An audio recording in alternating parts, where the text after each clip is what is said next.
আসসালামু আলাইকুম বন্ধুরা, আশা করি সবাই সুস্থ আছেন। আমি খাত্তাব জয়পুরহাট থেকে বলছি। আপনারা স্ক্রিনের মধ্যে যে দৃশ্যটি দেখতে পাচ্ছেন এটি হচ্ছে ভিয়েতনাম। আমরা গত ভিডিওতে ভিয়েতনাম যুদ্ধের প্রথম পর্ব নিয়ে আলোচনা করেছিলাম। এই ভিডিওতে আমরা ভিয়েতনাম যুদ্ধের দ্বিতীয় পর্বে আলোচনা করব। আপনারা স্ক্রিনের মধ্যে যে দৃশ্যটি দেখতে পাচ্ছেন এটি হচ্ছে ভিয়েতনামের কুচি টানেল বা কুচি বাংকার। এই বাংকারটি ছিল আমেরিকার জন্য সবচেয়ে দুর্বিহ ও ভয়ঙ্কর।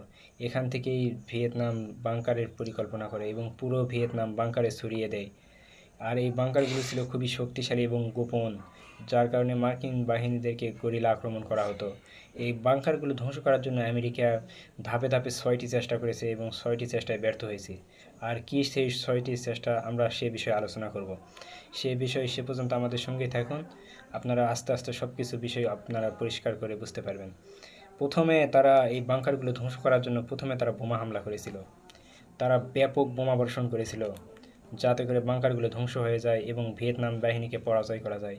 আমেরিকান বাহিনীর অত্যন্ত আত্মবিশ্বাস ছিল, আমরা 1 মাসের মধ্যে এই যুদ্ধ শেষ করব, আর 1 মাসের মধ্যে আমরা বিজয় ছিনিয়ে আনবো এবং ভিয়েতনামকে পুরাপুরি আমেরিকার নিয়ন্ত্রণে আনবো। কিন্তু ভিয়েতনাম যেহেতু দুইটি ভক্ত বিভক্ত ছিল, এক নম্বর সোভিয়েত ভক্ত আর একটি ছিল হলো আমেরিকা ভক্ত, যার কারণে প্রথমে আমেরিকা সর্বপ্রথম ব্যাপক বোমা হামলা করে। বোমা হামলা করার পর তারা মালয়েশিয়া ক্যাম্প গঠন করে এবং ক্যাম্পে রাতের মধ্যে হঠাৎ করে আক্রমণ হতো এবং কোন শত্রু কোথা থেকে কিভাবে অ্যাটাক করতো তা বুঝতে পারতো না। এই বোমা হামলা করার পরও তারা চিন্তার মধ্যে পড়ে গেল যে এত বোমা বর্ষণ করলাম, তারপরেও কিভাবে তারা আমাদের উপর অ্যাটাক করে। তখন আমেরিকা বুঝতে পারলো আসলে তাদের ভিয়েতনামের মধ্যে ঘন জঙ্গল বেশি ছিল, তাহলে আমাদেরকে সিদ্ধান্ত নিতে হবে কিভাবে এই ঘন জঙ্গলগুলো ধ্বংস করা যায়। তখন তারা দ্বিতীয় স্টেপ নিল, ঘন জঙ্গলের কারণে ধ্বংস করার জন্য তারা ব্যবহার করলো স্প্রে। আর এই স্প্রেটির নাম ছিল এজেন্ট অরেঞ্জ। এটি হেলিকপ্টারের মাধ্যমে পুরো জঙ্গল এবং ক্ষেতের উপর ছড়িয়ে দেওয়া হলো।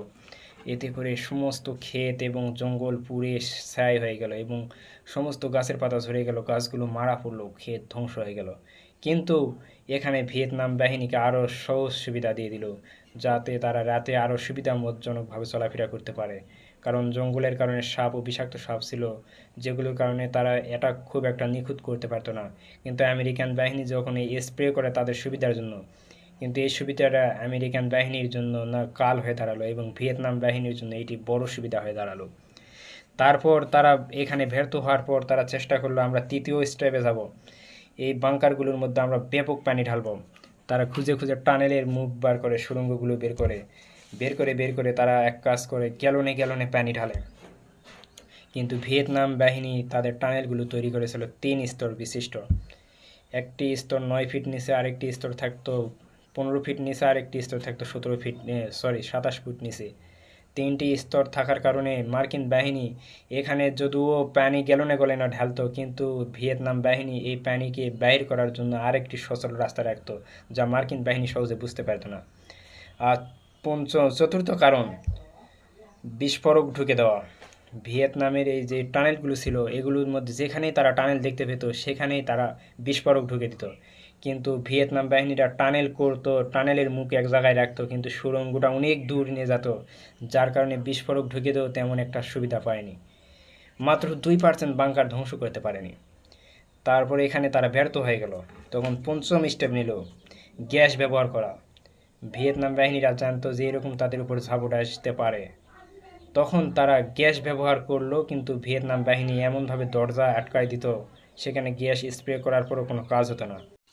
6 নম্বরে তারা সৈন্য পাঠানোর সিদ্ধান্ত নিল, কিন্তু এই সিদ্ধান্তটাই তাদের জন্য কাল হয়ে দাঁড়ালো। তাদের সৈন্য হাজার হাজার সৈন্য মারা পড়লো। এবং এ বিষয়ে আমরা পরবর্তী কোনো ভিডিওতে আলোচনা করব। সে পর্যন্ত সবাই ভালো থাকবেন, সুস্থ থাকবেন, দেশকে ভালোবাসবেন। আমরা তৃতীয় পর্বে এ বিষয়ে আলোচনা করব বন্ধুরা।